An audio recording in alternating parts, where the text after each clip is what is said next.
കഴിക്കാനൊക്കെ സന്തതി ഉണ്ടാവാനായിട്ട് ആഗ്രഹിച്ചിരുന്നു. അങ്ങനെ അതിനു വേണ്ടിയിട്ട് ശിവനെ തപസ് ചെയ്തിരുന്നു.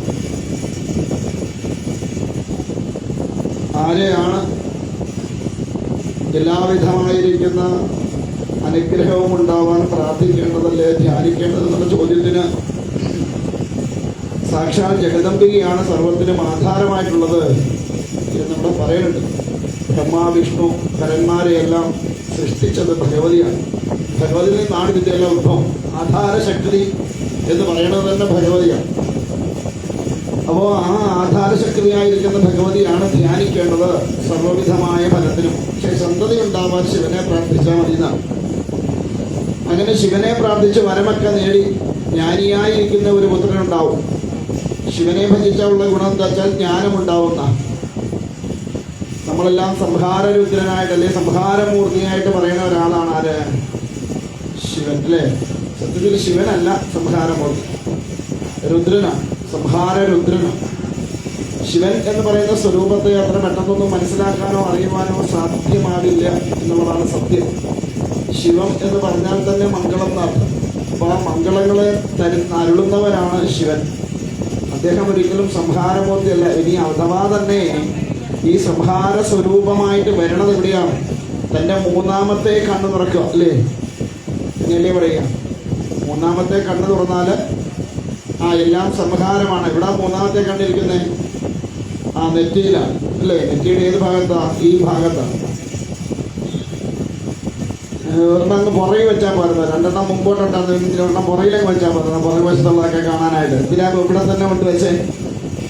അത് നമ്മുടെ സങ്കല്പപ്രകാരം അല്ലെങ്കിൽ നമ്മുടെ ചിന്താഗതി പ്രകാരം ആജ്ഞാചക്രം എന്ന് പറയും. അവിടെ ജ്ഞാനത്തിന്റെ സ്വരൂപമാണെന്ന് അറിയാം, ജ്ഞാനഭാഗമാണ്. അതുകൊണ്ടാണ് മൂന്നാമത്തെ കണ്ണിൽ നിന്നുണ്ടാകുന്ന അഗ്നി ജ്ഞാനാഗ്നിയാണ്. അഗ്നി വിവിധങ്ങളായ തരത്തിലുണ്ട്. അത് ജ്ഞാനാഗ്നിയാണ്. അതുകൊണ്ട് ആ ജ്ഞാനാഗ്നി ആകുമ്പോഴാണ് പറയുക അറിവാണ് അഗ്നി എന്ന് പറയണത്.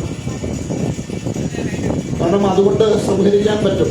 ഒരാൾക്ക് വേണമെങ്കിൽ ഒരാളെ വാക്കുകൾ കൊണ്ട് ഇല്ലാതെയാക്കാൻ കഴിയും. ഇല്ലേ? കഴിയില്ലേ? കണ്ടതല്ലേ നമ്മള്? നിങ്ങളാരും കണ്ടില്ലേ? അപ്പോൾ വാക്കുകൾ കൊണ്ട് ഒരാളെ ഇല്ലാതെയാക്കാൻ കഴിയും. അതുകൊണ്ടാണ് വാക്കിന് മൂർച്ചയുള്ള ആൾക്കാരാണെങ്കിൽ അവർക്ക് എങ്ങനെയും എന്തും ആ വാക്കുകൾ കൊണ്ട് ചെയ്യാൻ സാധ്യമാവും. അപ്പോ അഗ്നി എന്ന് പറയുന്നത് അറിവാണ്. എങ്ങനെയുള്ള അറിവ്? സംശുദ്ധമായ അറിവ്. അഗ്നിയിലുണ്ടാവുന്നതൊന്നും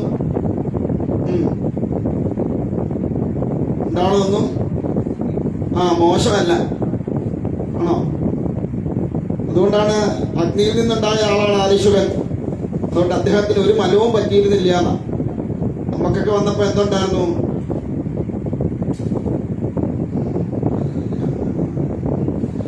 നമ്മളൊക്കെ വന്നപ്പോ എന്തുണ്ടായിരുന്നു? നമ്മുടെയൊക്കെ ദേഹത്ത് അഴുക്കില്ലായിരുന്നോ? മലം പറ്റിയിരുന്നില്ലേ? അമ്മയുടെ ഉദരത്തിൽ നിന്ന് ഇങ്ങോട്ട് വന്നപ്പോ ഇതുപോലെ സുന്ദരിക്കുട്ടപ്പിനെ സുന്ദരിക്കുട്ടപ്പിയായിട്ടാണോ ഇങ്ങോട്ട് വന്നേ? എല്ലാം മുഴുവൻ അഴുക്ക് പിടിച്ചാ വന്നേ അല്ലേ? അതിനെ എടുത്ത് തുടച്ച് വൃത്തിയാക്കി തന്നുകൊണ്ടാണ് നമ്മൾ കൈ നീട്ടി മേടിച്ചല്ലേ. തിരിഞ്ഞു പോലും നോക്കൂല ആ പരുവത്തിൽ കണ്ടാൽ അല്ലേ? ഇതൊന്നും കണ്ടിട്ടൊന്നും ഇല്ലേ? എന്നാ അങ്ങനെയാ. ഇങ്ങോട്ട് വരുമ്പോ മുഴുവൻ അഴുക്ക് പറ്റിയാ വേണ്ടി. അന്നൊരു പ്രത്യേകത, ഇന്നും അന്നും തമ്മിലുള്ള വ്യത്യാസം എന്താ വെച്ചാൽ അന്ന് പുറത്ത് മാത്രമേ അഴുക്കുണ്ടായിരുന്നുള്ളൂ. ഇന്ന് അകത്തും പുറത്തും അഴുക്ക്. അങ്ങനെ കുഴപ്പമുണ്ട്. അപ്പൊ അഗ്നിയിൽ ശുദ്ധിയായി വരുന്നതിനൊന്നും അഴുക്കില്ല. അതുകൊണ്ടാണ് ശുഗൻ അഴുക്ക് ബാധിച്ചാൽ. അതുകൊണ്ടാണ് പരമജ്ഞാനിയായി തന്നെ ജനിക്കാനുണ്ടായ കാരണം. ഇവിടെ വിവാഹം കഴിക്കുന്ന കാര്യമൊക്കെ പറയുന്നുണ്ട്. ഭാഗവത്തിൽ കിടക്കുമ്പോൾ കാണാം ഐഷ്ഠിക ബ്രഹ്മചാരിയായിട്ടുള്ള ശ്രീശുഖ ബ്രഹ്മർഷി എന്നാണ് ഇയാളെ. ശ്രീശുഖ ബ്രഹ്മർഷിയാണ്. ബ്രഹ്മത്തെ പരമമായി അറിഞ്ഞ് അനുഭവിച്ച് അതിൽ മാത്രം ആനന്ദം കണ്ടെത്തുന്നവനായിരുന്നു അവിടെ ശ്രീശുഖ ബ്രഹ്മർഷി. ഭാഗവതത്തിന്റെ പരമലക്ഷ്യം മോക്ഷം മാത്രമാണ്. അവിടെ കർമ്മത്തിന് പ്രാധാന്യമില്ല ഭാഗവതത്തിൽ. പിന്നെ നമ്മൾ ഇന്ന് സപ്താഹത്തിൽ ഓരോ കർമ്മങ്ങൾ ഇങ്ങനെ കൂട്ടി കയറ്റി വെച്ച് ഉള്ളതെല്ലാം ഇല്ലാതാക്കി മാറ്റിയതാണ്. യജ്ഞം ഭാഗവതം പാരായണം ചെയ്ത് സമർപ്പിക്കുക അല്ലെങ്കിൽ യജ്ഞം നടത്തുക എന്ന് പറഞ്ഞാൽ അതിനകത്ത് കർമ്മത്തിന് പ്രാധാന്യമേ ഇല്ല, മുക്തിക്ക് മാത്രം. ഭക്തി, ജ്ഞാന, വൈരാഗ്യം ഇതാ ആണ് അവിടെ പ്രാധാന്യം. അതിൽ കൂടി മുക്തി എന്നുള്ളതാണ് ഭാഗവതത്തിന്റെ ലക്ഷ്യം. ഇവിടെ എന്നല്ല, മുക്തിയും മുക്തിയും രണ്ടും ഉണ്ട്. കർമ്മം ചെയ്താലും കുഴപ്പമൊന്നുമില്ല, മുക്തി ലഭിക്കുന്നതിന് ബുദ്ധിമുട്ടില്ല. പക്ഷെ എന്തായി തീരുന്നത്? കർമ്മഠന്മാരായി പോകരുത്. ചെയ്യേണ്ടതായ കർമ്മങ്ങൾ ചെയ്തു കഴിഞ്ഞാൽ അതിൽ നിന്ന് നമ്മൾ വിട്ടുമാറണം, അതിൽ തന്നെ പിടിച്ചു തൂങ്ങി കിടക്കരുത്. അപ്പൊ അതുകൊണ്ട് ഇവിടെ ശ്രീശുഖ ബ്രഹ്മർഷി അല്ലെങ്കിൽ ആ അഗ്നിയിൽ നിന്നുണ്ടായി കഴിഞ്ഞപ്പോഴാണ് തത്ത കൃതാജി എന്ന് പറയുന്ന അപ്സരസനെയാണ് കണ്ടത് ഈ വ്യാസർഷി. തന്നെ ശമിച്ചെങ്കിലോ എന്ന് പറഞ്ഞിട്ടൊരു തത്തയുടെ രൂപം ധരിച്ച് അവിടെ ഒരു മരക്കൊമ്പിൽ പോയിരുന്നു എന്നാണ് ഈ കൃതാജി. അങ്ങനെ തത്തയെ കണ്ടിരുന്നുകൊണ്ട് അഗ്നിയിൽ നിന്നുണ്ടായവനായതുകൊണ്ട് തന്നെയല്ല, തത്തയുടെ ചുണ്ട് പോലെ ആയിരുന്നു ശുഖന്റെ ചുണ്ടെന്നാണ് പറയുന്നത്. അതുകൊണ്ടാണ് എൻ്റെ കയ്യിൽ ഒരു പടം കിടപ്പുണ്ട്, ശ്രീശുഖ ബ്രഹ്മർഷിയുടെ സങ്കല്പത്തിൽ ആരോ വരച്ചിരിക്കുന്നതാണ്. ഇത്രയും ഭാഗം മാത്രം ചുണ്ടിങ്ങനെ തത്തയുടെ ചുണ്ട് പോലെ ഇരിക്കുന്നതായിട്ട് വരച്ചു വെച്ചിട്ടുണ്ട്. അതൊക്കെ ശരിയാണോ ഇല്ലയോ എന്ന് നമുക്ക് അറിഞ്ഞുകൂടാ, എങ്കിലും അങ്ങനെ ഒരു ചിത്രമുണ്ട്. അപ്പൊ എന്തുമായാലും ശുഖത്തിനെ കണ്ടുകൊണ്ടല്ലേ, ശുഖത്തിനോടുള്ള ആ ഒരു സാമീപ്യം കൊണ്ട് അങ്ങനെ ഉണ്ടായതുകൊണ്ട് ശുഖൻ എന്ന് പേരിട്ടു. ഈ ശുഖത്തിന് ഒരു പ്രത്യേക, ശുഖം എന്ന് പറഞ്ഞാൽ എന്താ അറിയില്ലേ? എന്താണ് ശുഖം? തത്തയാണ്. തത്തയുടെ പ്രത്യേകത എന്താണെന്നറിയാമോ?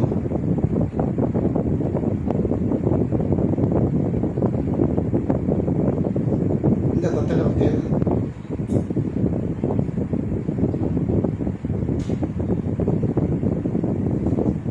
തത്ത കണ്ടിട്ടുണ്ടോ? ഉണ്ടോ? തുറന്നു വിട്ടാ പറന്നു പോകും, അല്ലാതെ പോയാലും പറന്നു പോകും. തുറന്നു വിട്ടാ പറന്നു പോകും, നല്ല തത്തയുടെ പ്രത്യേകത. തത്ത എപ്പോഴും പക്വമായ ഫലം മാത്രമേ ഭുജിക്കൂ. പണ്ട് കാലത്ത് ഈ പയറിന്റെയൊക്കെ കൃഷി ചെയ്തിട്ടില്ല, ഉണ്ടോ? പയറ് കൃഷിയൊക്കെ ചെയ്തിട്ടുണ്ടോ വീട്ടിൽ? അന്നേരം തത്ത വരില്ലേ അവിടെ? ചില പയറ് വന്നു കഴിഞ്ഞാൽ അതിനുള്ള സർവ പയറുമണി അത് കൊത്തി തിന്നും, ഇല്ലേ? ചിലതിൽ ഒരു കൊത്തി ഒന്ന് പൊളിച്ചു വെച്ചാൽ ഇട്ടേച്ചൊക്കെ പോകും. കണ്ടിട്ടുണ്ടോ അങ്ങനെ? എന്താ ഈ ചില പയറിൽ ഒരു കൊത്തി ഒരു മണിയെടുത്ത് കളഞ്ഞിട്ട് ബാക്കി ഇട്ടേച്ച് വന്നേ? അത് പാകമാകാത്ത മണിയായതുകൊണ്ട്. പക്വമായ ഫലം മാത്രമേ ശുഖം എപ്പോഴും ഭുജിക്കത്തുള്ളൂ, പക്വമല്ലാത്തതൊന്നും ഭുജിക്കും. അതാണ് തത്തയ്ക്കുള്ള ഏറ്റവും വലിയ പ്രത്യേകത. എന്ന് വെച്ചാൽ ഏതൊന്നാണോ തനിക്ക് സ്വാംശീകരിക്കാനുള്ള വിധത്തിലായിട്ടുള്ളത് അതുപോലെയാവണം നമ്മളെന്താ പറഞ്ഞു വരുന്നതിനർത്ഥം. പക്വമായതിനെ മാത്രം, പാകമായതിനെ മാത്രം സ്വാംശീകരിക്കാൻ. ഏതാ പാകപ്പെട്ടത്? ഈ പ്രപഞ്ചത്തിലുള്ള വസ്തുക്കളല്ല നമുക്ക് പാകപ്പെട്ടത്. നമുക്ക് പാകപ്പെട്ടത് ഏതാ? ജീവൻ മുക്തമാകുന്ന അവസ്ഥയിലേക്ക് എത്തുക എന്നുള്ളതാണ് നമ്മുടെ പാകം. ഒരു മനുഷ്യജന്മത്തിന്റെ പാകം എന്ന് പറയുന്നത് ജീവൻ മുക്ത അവസ്ഥയിലേക്ക് എത്തുക എന്നുള്ളതാണ്. അപ്പോ അതിന് വേണ്ടതായിട്ടുള്ളത് എന്താണോ നമുക്ക് ലഭ്യമാവുന്നത് അതിനെ സ്വാംശീകരിക്കുക എന്നതാണ്. ഹംസം എന്നും പറഞ്ഞ ഒരു സാധനമുണ്ട്, കേട്ടിട്ടുണ്ടോ? ഹംസം. അത് പറയാറുണ്ട്, പാലും വെള്ളവും കൂടെ മിക്സ് ചെയ്ത് വെച്ചാൽ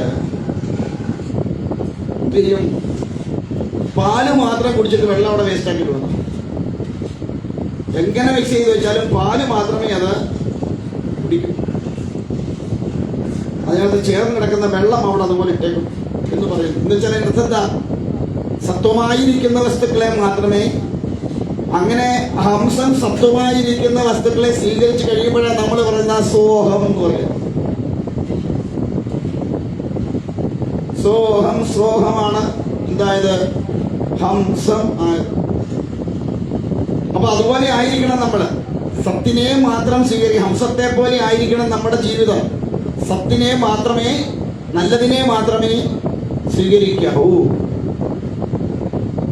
ഇടകലർന്ന് കിടക്കുന്ന പ്രപഞ്ചത്തിൽ നിന്ന് സത്യത്തെ മാത്രം സ്വാംശീകരിക്കാൻ നമുക്ക് കഴിയണം. പക്ഷെ നമ്മൾ ഏറ്റവും കൂടുതൽ സ്വീകരിക്കുന്നത് എന്തിനെയാണ്? അസത്യത്തെയാണ്, മിഥ്യയാണ് നമ്മൾ ഏറ്റവും കൂടുതൽ പ്രാപിക്കണം. അതുകൊണ്ടാണ് നമ്മളെല്ലാം മിഥ്യയിൽപ്പെട്ട് കിടക്കുക, മായയിൽപ്പെട്ട് കിടക്കുന്നവരായതുകൊണ്ടാണ് നമുക്ക് സത്യനെ തിരിച്ചറിയാൻ സാധിക്കാതെ വരുന്നത്. അതുകൊണ്ട് ഈ മായാ പ്രപഞ്ചത്തിൽ പെട്ടുപോയത് കൊണ്ട് സർവത്തിനും കാരണം മായയാണെന്ന്. അതുകൊണ്ട് മായയെ സമാശ്രയിച്ച് മായയിൽ നിന്ന് മുക്തനാവാൻ കഴിയണം ജീവിതത്തിൽ.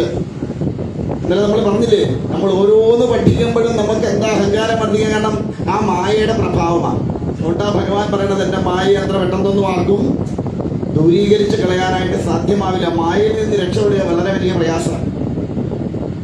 ഇന്നലെ നമ്മൾ പറഞ്ഞ പോലെ തത്വങ്ങളൊക്കെ പറയാൻ എളുപ്പമാണ്, പക്ഷെ അത് പ്രാവർത്തികമാക്കി കൊണ്ടുവരാൻ അത്ര എളുപ്പമൊന്നും അല്ല.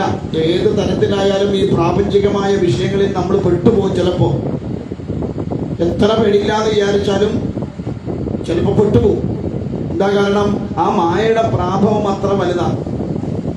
ആ മായയുടെ പ്രാഭവം ഉള്ളത് കൊണ്ടാണ് ആത്മസ്വരൂപിയായിരിക്കുന്ന സ്വരൂപത്തെ നമുക്ക്, ഈശ്വരൻ എന്ന സ്വരൂപത്തെ തിരിച്ചറിയാൻ നമുക്ക് സാധിക്കാതെ വരുന്നതിന്റെ കാരണം. ആ മായയെ തിരിച്ചറിഞ്ഞാൽ, മായയെ പെടാതെ മാറി നിന്നാൽ ഞാൻ തന്നെയാണ് ഈശ്വരൻ എന്ന ബോധം നമ്മളുടെ ഉള്ളിൽ കുറയ്ക്കും, അല്ലെങ്കിൽ അതിനെ അനുഭവിക്കാൻ പറ്റും. പക്ഷേ ഈ മായ ഇപ്പോ കൽക്കണ്ടം എടുത്ത് തിന്നാൻ ചെന്നപ്പോഴാണ് അതിന്റെ മോളി മുഴുവൻ എന്തിരിക്കുന്നു? ഉറുമ്പ്. അതുപോലെ എടുത്ത് വായിടാൻ പറ്റുമോ? ഇല്ല. എന്ത് ചെയ്യണം? ഉറുമ്പിനെ എല്ലാം തൂത്ത് വാരി കളഞ്ഞെങ്കിൽ മാത്രമേ ആ കൽക്കണ്ടം അന്നേരം വായി ഇട്ടാലും എന്തിന്റെ ടേസ്റ്റ് ഉണ്ടാവും? ആ ഉറുമ്പിന്റെ ആ ഒരു തിന്നിട്ടില്ലേ? ഈ ഉറുമ്പ് കയറി കൽക്കണ്ടൊന്നും തിന്നിട്ടില്ലേ? തിന്നു നോക്കണം. അപ്പൊ ആ ഉറുമ്പ് വിസർജിക്കുന്ന ഒരു ആസിഡ് ഉണ്ട്. ആസിഡിന്റെ ഒരു രുചി ആദ്യം നാവേല്. അതുപോലെയാണ് ആ ഉറുമ്പെന്ന് പറയുന്നതാണ് മായ. ആ മായയിൽ പെട്ടു പോകുന്നത് കൊണ്ടാണ് കൽക്കണ്ടത്തിന്റെ മധുരം നമുക്ക് അറിയാൻ കഴിയാതെ വരുന്നത്. അപ്പൊ ആ മായയെ ദൂരീകരിക്കണം. ദൂരീകരിച്ചാൽ മാത്രമേ യാഥാർത്ഥ്യ സ്വരൂപത്തെ തിരിച്ചറിയാനായിട്ട് നമുക്ക് സാധ്യമാവത്തുള്ളൂ. അപ്പൊ അതുകൊണ്ട് ഇവിടെ ശ്രീശുഖ ബ്രഹ്മർഷി ഉണ്ടായി കഴിഞ്ഞപ്പോൾ അച്ഛൻ പറയുന്നുണ്ട്, പുത്ര നീ വിവാഹം കഴിക്കണം. കാരണം ഗാർഹസ്ഥ്യ ധർമ്മത്തിൽ കൂടി വേണം മുൻപോട്ട് കടന്നു പോവാൻ. ഗാർഹസ്ഥ്യം അനുഭവിക്കാതെ പെട്ടെന്ന് സന്യാസിയായാൽ ഉള്ള കുഴപ്പം ചിലപ്പോൾ അധപ്പതിക്കാൻ സാധ്യത കൂടുതലാണ്. എല്ലാവർക്കും സന്യാസം പറഞ്ഞിട്ടില്ല. ഇനി അങ്ങനെ ഉണ്ടെങ്കിൽ പോലും അത് ബ്രഹ്മചര്യം, ഗാർഹസ്ഥ്യം, വാനപ്രസ്ഥം, അത് കഴിഞ്ഞേ സന്യാസം സ്വീകരിക്കാവുന്ന. എന്താ സന്യാസം സ്വീകരിക്കുമ്പോൾ ഇത് സർവസംഗ പരിത്യാഗിയായിട്ട് മാറും. സർവത്തിനെയും ഒന്നുപോലെ കാണാൻ കഴിയണം. സമഭാവത്തില് സർവജീവജാലങ്ങളെ ഉൾക്കൊള്ളാൻ കഴിയണം. ധനികനെയും ധനമില്ലാത്തവനെയും പണ്ഡിതനെയും പാമരനെയും എല്ലാം ഒരുപോലെ സ്വീകരിക്കാനുള്ള ഒരു മനസ്സുണ്ടാവണം. തന്നെയല്ല മറ്റൊന്നിലൊന്നും ചെന്ന് പെടാനും പാടില്ല. അതുകൊണ്ടാണ് ഗാർഹസ്ഥ്യ ധർമ്മത്തിൽ കൂടി അനുഭവിക്കേണ്ടതിനെ മുഴുവൻ അനുഭവിച്ചതിന് ശേഷം വാനപ്രസ്ഥനായി പോയി തന്റെ ഇന്ദ്രിയങ്ങൾ പരിപൂർണമായിട്ടും ഈ പ്രപഞ്ച വിഷയങ്ങളിൽ നിന്നും മുക്തമായി എന്ന് ബോധ്യം വന്നതിന് ശേഷം മാത്രമേ സന്യാസം എടുക്കാവൂ. അല്ലെങ്കിൽ ഇപ്പോഴത്തെ ചില സ്വാമിമാരെ പോലെ എനിക്ക് കൊണ്ടു നടക്കാമോ അതും വയ്യ, ഊരിക്കളയാമോ അതും വയ്യാതെ ഇട്ടുകൊണ്ട് നടന്നിട്ട് വല്ലടമൊക്കെ പിടിച്ചു കെട്ടി ഇടും. അത് അങ്ങനെ എടുക്കുന്നതുകൊണ്ടാണ് സന്യാസം പിഴച്ചാൽ സർവസ്വവും പിഴച്ചു എന്നാ.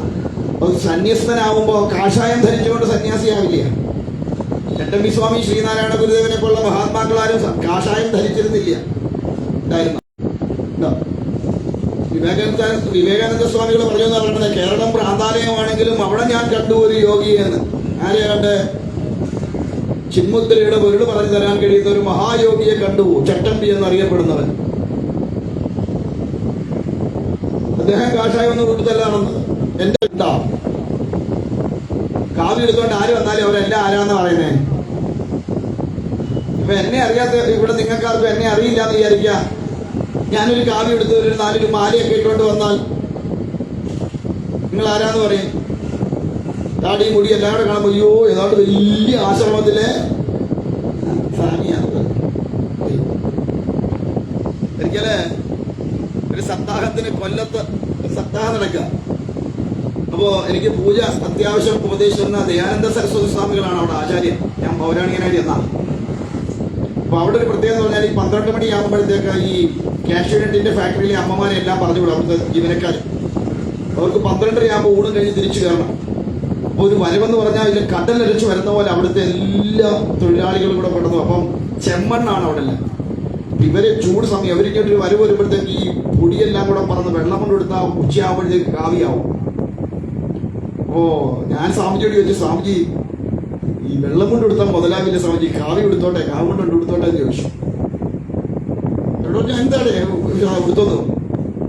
അപ്പൊ ഞാൻ എടുത്തേച്ചിങ്ങനെ കാവ് കൊണ്ട് കൊടുത്തു. ഇതൊരു മഞ്ഞ ഷാള് എടുത്തിങ്ങനെ പുതച്ചവിടെ നിൽക്കുമ്പോ സ്വാമിജിയെ അറിയാവുന്ന ഒരു മാതാജി അവിടെ നിന്നൊരു സന്യാസിനിയാണ്. അപ്പൊ താടിയൊക്കെ ഉണ്ട്, മുടിയൊക്കെ ഉണ്ട്. എന്നെ കണ്ടപ്പോ ചോദിച്ചു, നമസ്കാരം, ഹരിയോം. ഞാൻ പറഞ്ഞു ഹരിയോം. ചോദിച്ചു ഏത് ആശ്രമത്തിൽ നിന്നാ? ഞാൻ പറഞ്ഞു ഗൃഹസ്ഥാശ്രമത്തിൽ നിന്നാ. അതെവിടാ? ഞാൻ പറഞ്ഞു തൃക്കൊടിത്താനത്താ. സ്വാമിജി പറഞ്ഞു മാതാജി അവൻ സന്യാസിയൊന്നുമില്ല, അവന് 2-3 പിള്ളേരുണ്ട്. പറഞ്ഞു ഞാൻ കണ്ടപ്പോ ഈ വേഷങ്ങളെല്ലാം കൂടെ കണ്ടപ്പോ ഞാൻ വിചാരിച്ചു ഇത്രയും അപ്പം അതൊരു 10-35 കഷ്ടിച്ചേ ഉള്ളൂ. ഇത്രയും ചെറുപ്പത്തിലേ നല്ലൊരു സന്യാസി ശ്രേഷ്ഠനെ കിട്ടിയല്ലോ എന്ന് ആഗ്രഹിച്ചു ഞാൻ. അതുകൊണ്ട് ചോദിച്ചു. ഞാൻ പറഞ്ഞു അതുകൊണ്ട് അവരേക്കൊന്നും എത്താറായിട്ടില്ല മാതാജി, എത്തുമെന്നും തോന്നുന്നില്ല, കാരണം കയ്യിലിരിപ്പ് അത്ര നല്ലതല്ല, അതുകൊണ്ട് അത്ര പെട്ടെന്നൊന്നും അവിടോട്ട് എത്തുമെന്ന് തോന്നുന്നില്ല എന്ന് പറയും. ഇപ്പൊ സ്വാഭാവികമായിട്ടും നമ്മുടെ സമൂഹത്തിൽ തെറ്റിദ്ധരിപ്പിക്കാൻ പറ്റുന്ന ഒന്നാണ് ഈ കാഷായ വേഷം. യാഥാർത്ഥ്യബോധം തിരിച്ചറിഞ്ഞില്ലെങ്കിൽ നമ്മളെല്ലാം അതിനകത്ത് വിട്ടു. നമ്മളൊക്കെ പെട്ടുപോണത് അവിടെയാണ്. ഇല്ലേ? ഇന്ന് പല സ്വാമിമാരെയും കോടികൾ ഉണ്ടാക്കിയത് ഇവിടെ എങ്ങനെയാ? ഈ ഒരൊറ്റ വേഷത്തിൽ കൂടിയല്ലേ? നിങ്ങളെ പോലുള്ളവർ കൊണ്ട് കൊടുക്കുകയും ചെയ്യും. ഉള്ളതും എഴുതി കൊടുത്ത അവസാനം വഴി ആധാരവുമായി ഇല്ലേ? സ്വാമിമാരിപ്പം ഓടി കാറയിലും ബെൻസയിലും ഒക്കെ നടക്കുന്നത്, നമ്മൾ ഇവിടെ കിടന്ന് നെട്ടോട്ടം ഓടുന്നു. ഞങ്ങളൊക്കെ ചോദിച്ചാൽ 10 പൈസ തരുവോ? അതേസമയം അതിന് സ്വാമി ചോദിച്ചാൽ അപ്പോഴേ ഉള്ളത് എഴുതി കൊടുത്ത് കൈവിടും.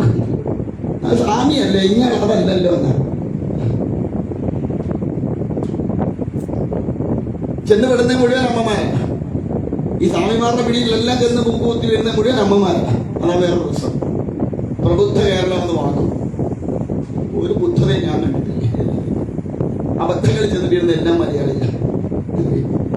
ഏത് ഊടായി കൊണ്ടേലും അതിനകത്ത് എല്ലാം കൊണ്ട് തലവെച്ച് ലക്ഷങ്ങളും കോടികളും കളയുന്ന എല്ലാം ഈ ബോധവും വിവരവും ഉണ്ടെന്ന് പറയുന്ന നമ്പർ 1 എന്ന് പറയുന്നത് മലയാളികളാണ്. അതുകൊണ്ട് വേഷം ഒന്നിനും ഒരു ആധാരമല്ല. വേഷം പോലെ ആവണമെന്നില്ല ഉള്ള് അല്ലെങ്കിൽ പ്രവൃത്തി. ഉണ്ടോ? വാക്കുപോലെ പ്രവൃത്തി ആവുമോ?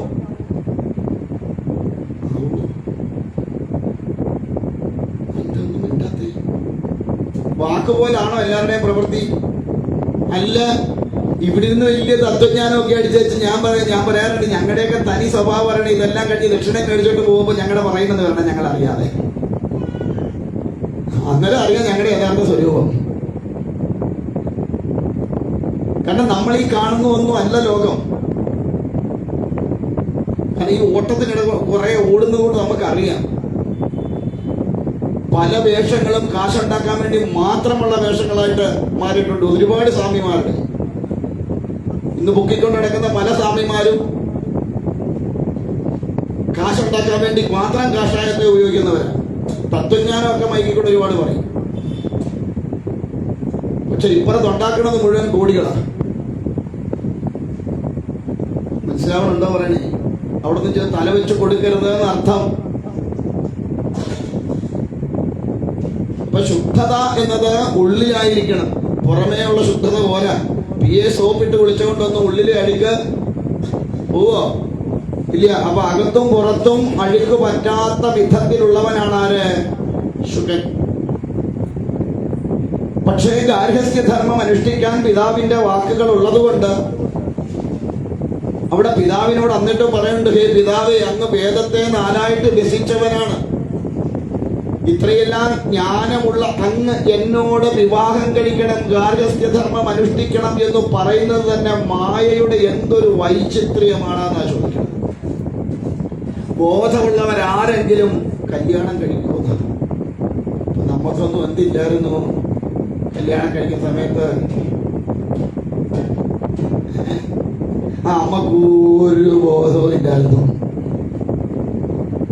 ഇപ്പോഴും എന്തോ നമുക്കില്ല, ഒരു ബോധവുമായിട്ടില്ല. കാരണം ഈ കെട്ടിയപ്പോ തോന്നിയ സന്തോഷം ഉണ്ടോ? പിന്നെ കല്യാണം എന്ന് പറയുമ്പോ എന്തൊരു തുള്ളലായിരുന്നു ഇല്ലേ? ആണല്ലേ? ഒരു മാസം കഴിഞ്ഞ ഒരു വർഷം അങ്ങോട്ട് ഒരു കൊച്ചുകൂടായി കഴിഞ്ഞപ്പോഴത്തേക്ക് സർവ്വ സന്തോഷം തുള്ളലും അതോടുകൂടി തീർന്നോ ഇല്ലയോ? പിന്നെ കുത്തിയിരുന്ന് ആലോചിച്ചപ്പോൾ അശോ എന്തോ കാര്യത്തിന് അന്നേരം തലവെച്ച് കൊടുത്തു. ആ നേരത്തെ വല്ല വന്ദേ ഭാരതിനും തലവെച്ചാൽ മതിയായിരുന്നു തോന്നിയിട്ടില്ലേ? ഉണ്ടോ ഇല്ലയോ? ചിന്തിച്ചു നോക്കൂ. ഇതാണ് മായ. കാണുമ്പോ എന്തെല്ലാം സൗന്ദര്യമുള്ളതാണ് എന്ന് തോന്നിക്കും. പക്ഷെ ചെന്ന് വിട്ട് കഴിയുമ്പോഴാണ് അറിയണത് ഇത് വലിയ കുഴപ്പം പിടിച്ച സാധനമാണ്. അതുകൊണ്ടാ വളരെ ആലോചിച്ച് മാത്രമേ ഏതിനോട്ടും ചെന്ന് തലവെച്ച് കൊടുക്കാവൂ. അതുകൊണ്ട് ശ്രീ ശുക്രമഹർഷി പറയണ്ടേ, ഈ പിതാവേ, ബോധമുള്ളവരാരും കല്യാണം കഴിക്കില്ല. ഇന്നലെ നമ്മൾ പറഞ്ഞില്ലേ, ഉർവശി എന്താ പറഞ്ഞു കൊടുത്തേ? ചോരന്മാരെയും പിന്നെ ആരെയും വിശ്വസിക്കരുതെന്ന് പറഞ്ഞു. നാരികളെയും വിശ്വസിക്കാൻ പാടില്ല എന്ന് പറഞ്ഞു. ഇവിടെയും അത് തന്നെ പറയുന്നുണ്ട്. ഈ രണ്ടെണ്ണത്തിനെ വിശ്വസിക്കാൻ പാടില്ല. എന്താ കാരണം? ചോരന്മാര് ധനം അപഹരിച്ചു കൊണ്ടുപോകും. സ്ത്രീകളോ അവര് ധനവും അപഹരിക്കും, വീര്യവും അപഹരിക്കും, മനസ്സും അപഹരിക്കും. അതുകൊണ്ട് അങ്ങനെയുള്ളതിനകത്തൊന്നും പോയി പെടാതിരിക്കുകയാണ് നല്ലത് ശ്രീശുഖ ബ്രഹ്മർഷി പറയുന്നത്. പക്ഷെ അവിടെ വേറൊരു ഇതെന്താ വെച്ചാൽ, ഇപ്പൊ വ്യാസം പറയേണ്ട പുത്ര, ഗാർഹസ്ഥ്യധർമ്മം അനുഷ്ഠിച്ചിട്ട് വേണം സന്യാസത്തിലേക്ക് പോവാൻ. അല്ലെങ്കിൽ എന്താ കുഴപ്പം? ഇതിനകത്തുണ്ടാകുന്ന സുഖദുഃഖാദികൾ എന്താന്ന് തിരിച്ചറിവില്ലെങ്കിൽ, അല്ലെ അത് അനുഭവവേദ്യമാക്കിയില്ലെങ്കിലുള്ള കുഴപ്പം എന്താന്ന് ചോദിച്ചാൽ, സന്യാസം എടുത്തു കഴിയുമ്പോ അല്ലെ ആ ഒരു തലത്തിലേക്ക് മനസ്സിനെ മാറ്റിക്കഴിഞ്ഞാൽ പെട്ടെന്ന് അധപ്പതിക്കാനിടയുണ്ട്. വിവാഹം കഴിച്ചു കഴിഞ്ഞാൽ ഒരു സ്ത്രീയോടൊപ്പം ജീവിച്ചു തുടങ്ങിക്കഴിയുമ്പോ അതിനകത്ത് ഇത്രമാത്രം സുഖമേ ഉള്ളൂ, ഇത്രമാത്രം ദുഃഖമേ ഉള്ളൂ, സന്തതികളിൽ നിന്ന് ഇന്ന സുഖമുണ്ട്, സന്തതികളിൽ കൂടി ഇന്ന ദുഃഖമുണ്ട് എന്ന് തിരിച്ചറിഞ്ഞാൽ അതിനോട് മനസ്സിന് യാതൊരു വിധമായ ഭ്രമവും ഉണ്ടാവില്ല. അല്ലെങ്കിൽ എന്താ കുഴപ്പം? ആ സ്ത്രീകളോടുണ്ടാകുന്ന മനസ്സിന് ആസക്തി ഉണ്ടായി തുടങ്ങിയാൽ അവിടെ സന്യാസത്തിന് യാതൊരു വിധമായ വിലയും ഇല്ലാതെയാകും. അതിന്റെ മഹത്വം നഷ്ടപ്പെട്ടു പോകും. അതുകൊണ്ട് ഭാഗവതത്തിൽ പറയും, അമ്മയോടൊപ്പം ആണെങ്കിൽ പോലും, ബ്രഹ്മചാരി ആണെങ്കിൽ പോലും അധികം നേരം ഒറ്റയ്ക്കിരിക്കാൻ പാടില്ല. ഒരു സ്ത്രീ ഒരു പുരുഷന്റെ അരികിൽ അധിക നേരം ഒറ്റയ്ക്കിരിക്കാൻ പാടില്ല. എന്താ കാരണം? മനസ്സ് അത്രയ്ക്ക് പ്രശ്നം പിടിക്കുന്ന സാധനം. മനസ്സിനെ അത്ര പെട്ടെന്നൊന്നും ആർക്കും നിയന്ത്രിച്ചെടുക്കാൻ പറ്റുന്നത് ഇല്ല. എപ്പോഴാ പിടിവിട്ട് പോണേന്ന് അറിയില്ല. കാരണം ആ മനസ്സിനെ പൂർണ്ണമായി നിയന്ത്രണത്തിൽ കൊണ്ടുവരിക അത്ര എളുപ്പമല്ല. പ്രത്യേകിച്ച് ആർക്ക്? സാധാരണ പ്രാപഞ്ചികമായ വിഷയങ്ങളെ അനുഭവിച്ചു കൊണ്ടിരിക്കുന്ന ഒരുവന് ഒരിക്കലും മനസ്സിനെ അത്ര പെട്ടെന്ന് നിയന്ത്രിക്കാൻ സാധ്യമാകില്ല. ചിലർ എന്നോട് പറയാറുണ്ട്, ഞാൻ എല്ലാ ആഗ്രഹവും അടക്കി വെച്ചു. എല്ലാ ആഗ്രഹവും അടക്കി വെച്ചു. എന്താ അടക്കി വെച്ചതിന്റെ കാരണം? ആ ആഗ്രഹത്തെ ഇപ്പോൾ ഉള്ള സാഹചര്യത്തിൽ പൂർത്തീകരിക്കാൻ പറ്റത്തില്ല എന്ന് അറിയാവുന്നത് കൊണ്ട്. പറയുന്നത് ശ്രദ്ധിച്ചു കേട്ടോ.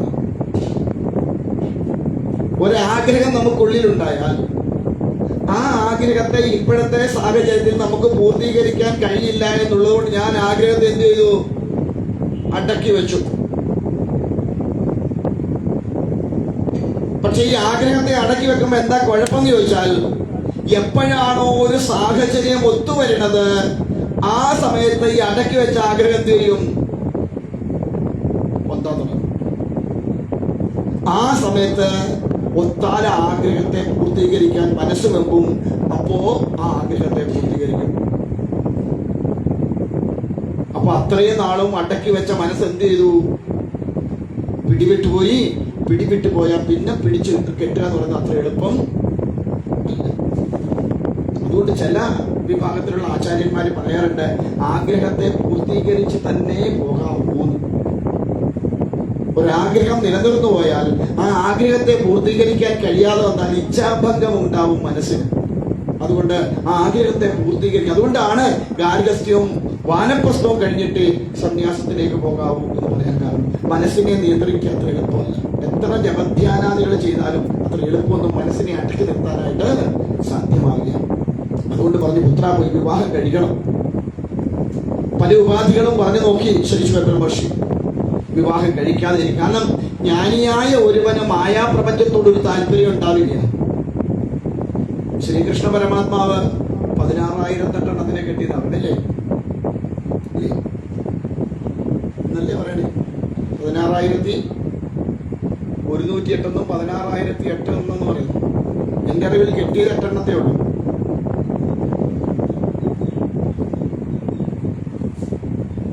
കെട്ടിയത് 8 ഉള്ളൂ. സത്യഭാമയും ജാമ്പവതിയും രുക്മിണി പോലുള്ള 8 കെട്ടിയിട്ടുണ്ട്. ബാക്കി എല്ലാത്തിനും പുടവ കൊടുത്ത് കെട്ടിയിട്ടില്ല.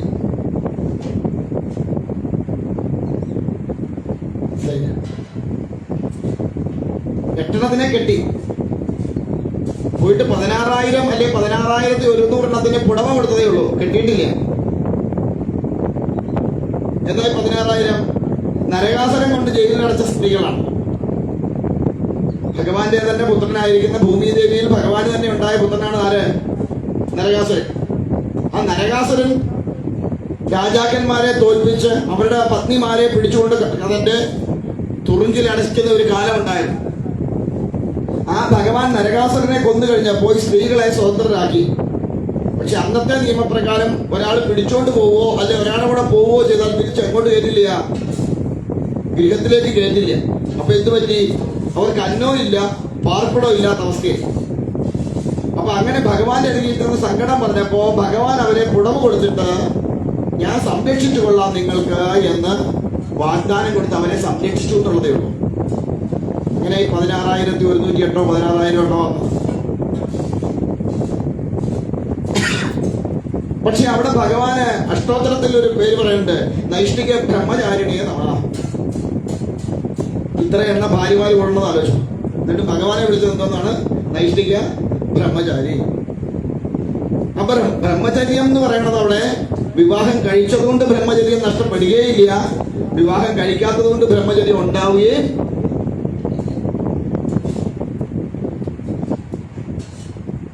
അപ്പോ ഇവിടെ ആ തന്റേതായിരിക്കുന്ന മനസ്സിനെ അടക്കി നിർത്തിക്കൊണ്ട് പരമമായിരിക്കുന്ന ജ്ഞാനത്തെ നേടിയ ഒരുവൻ ഒരിക്കലും മായാപ്രപഞ്ചത്തിലേക്ക് പോവാൻ ഇഷ്ടപ്പെടുകയില്ല. കാരണം ഈ മായാപ്രപഞ്ചത്തിൽ ദുഃഖം മാത്രമേ ഉള്ളൂ എന്നറിയാം.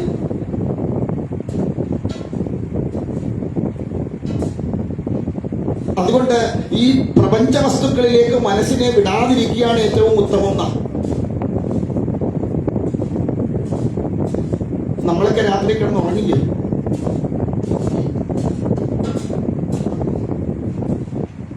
ചിലപ്പോ എങ്ങനെ എന്തിനെ പോലെ ഉറങ്ങും?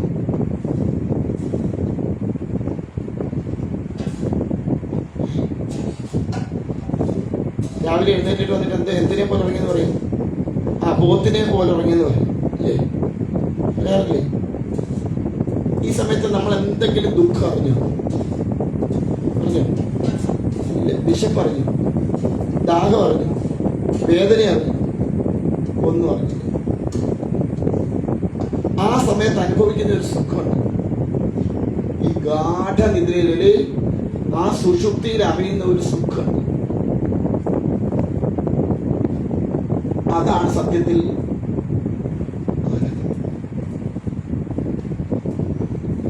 ഒന്നും അറിയാതെ ഇരിക്കുന്ന മനസ്സിന്റെ അവസ്ഥ. ഉണർന്നാൽ നമുക്ക് ദുഃഖമായി, വേദനയായി ഇല്ലേ? അപ്പൊ നമ്മൾ എന്തിലേക്ക് വന്നു? ഈ മായയിലേക്ക് വന്നു.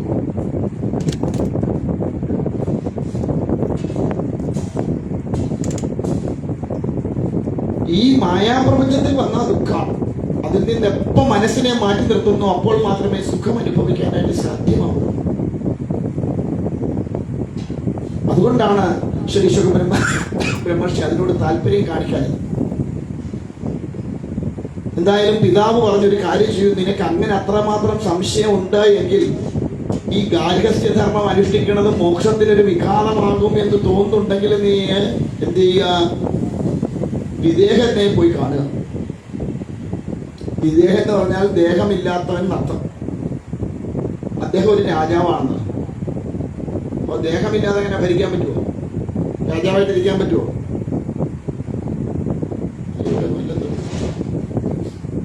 വലിയ കാര്യം അല്ല. ഇതാണ്ടൊക്കെ വല്ലാത്തൊരവസ്ഥയിരിക്കുന്നത്. ഞാൻ ചോദിച്ചത് ഇവിടെ അല്ലേ, ഇത് ശരീരം മാത്രമേ ഉള്ളൂ ഇവിടെ? മനസ്സ് പോയോ? ഇല്ല. കാരണം ഇരിപ്പ് കണ്ടപ്പോൾ എനിക്ക് തോന്നി ഇവിടെ വല്ല ആരുമില്ല. നിന്റെ എപ്പോഴും മണമടിച്ചപ്പോൾ മനസ്സ് അങ്ങോട്ട് പോയോന്നൊരു സംശയം. അപ്പോ വിദേഹൻ എന്ന് പറഞ്ഞാൽ ദേഹബോധമില്ല. എന്നാൽ നമ്മൾ പറഞ്ഞു കാശിയിൽ പോയാൽ ഏറ്റവും പ്രിയപ്പെട്ടത് ഉപേക്ഷിക്കണം എന്ന് പറഞ്ഞതുപോലെ വിദേഹം എന്ന് പറഞ്ഞാൽ ദേഹബോധമില്ലാത്തവൻ. ചെയ്യേണ്ടതായ കർമ്മങ്ങളൊക്കെ ചെയ്യും, പക്ഷേ താനാണ് ചെയ്യണമെന്ന് ബോധം വെക്കാറില്ല. നമ്മൾ ഓരോന്നും ചെയ്യുമ്പോൾ ഞാനാണ് ചെയ്യണത്, ഞാനാണെന്ന് പറഞ്ഞിരിക്കും ഇല്ലേ? അല്ലേ? ഭഗവതിയുടെ മുമ്പിൽ കൊണ്ട് കൊടുത്താലും എന്റേതെന്നൊരു ബോർഡ് നമ്മളവിടെ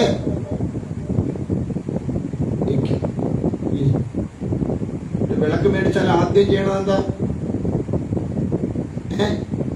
ആ പേര് എഴുതി, അഡ്രസ്സും എഴുതി, ഫോൺ നമ്പറും എഴുതി, വേണേ വലിയ മേടക്കൊന്ന് വിളിച്ചോണ്ടെന്ന് വിചാരിച്ചിട്ട് ഫോൺ നമ്പറും എഴുതി, പോസ്റ്റ് ഓഫീസിന്റെ പിൻകോഡ് വിട്ട് ഇല്ലേ നമ്മളോട് കൊടുക്കുക.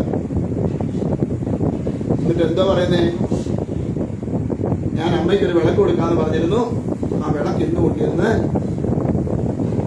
കൊടുത്തോ? അമ്മയ്ക്ക് കൊടുത്തോ? പിന്നെ എങ്ങനെ അമ്മയ്ക്ക് കൊടുത്തു എന്ന് പറയാൻ പറ്റണേ? അമ്മയ്ക്ക് കൊടുത്താണെങ്കിൽ ആരുടെ പേര് കാണണം?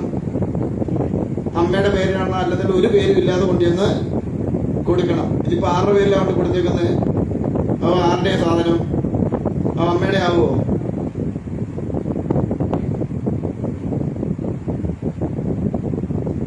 എന്നിട്ട് അന്നത്തെ ദിവസം വേണേ നമ്മൾ നീരാപാതനയ്ക്ക് നിൽക്കും അവിടെ വൈകുന്നേരം ഇല്ലേ? നിൽക്കൂലേ വൈകുന്നേരം? എന്തിനാ? 10 പേരോട് പറയണം ഞാൻ എന്തോ ഇതൊന്ന് വിളക്ക് കൊടുത്തു. എന്നിട്ട് ദിവസം വരുമ്പോ ചോദിക്കും, തിരുമേനി എന്റെ വിളക്ക് കത്തിക്കുന്നുണ്ടോ ഇല്ലേ? ചോദിച്ചിട്ടില്ലേ? ചോദിക്കാറില്ലേ എന്റേതെന്നും പറഞ്ഞിട്ട്? ഇവിടെല്ലാം നമുക്ക് എന്തുണ്ട്? ദേഹബോധമുണ്ട്.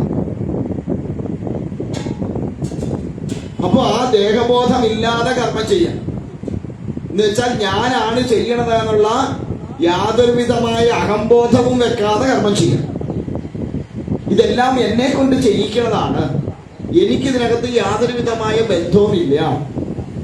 ഞാനൊരു നിമിത്തം മാത്രമാണ് ഇതെല്ലാം നിയന്ത്രിക്കുന്നത്.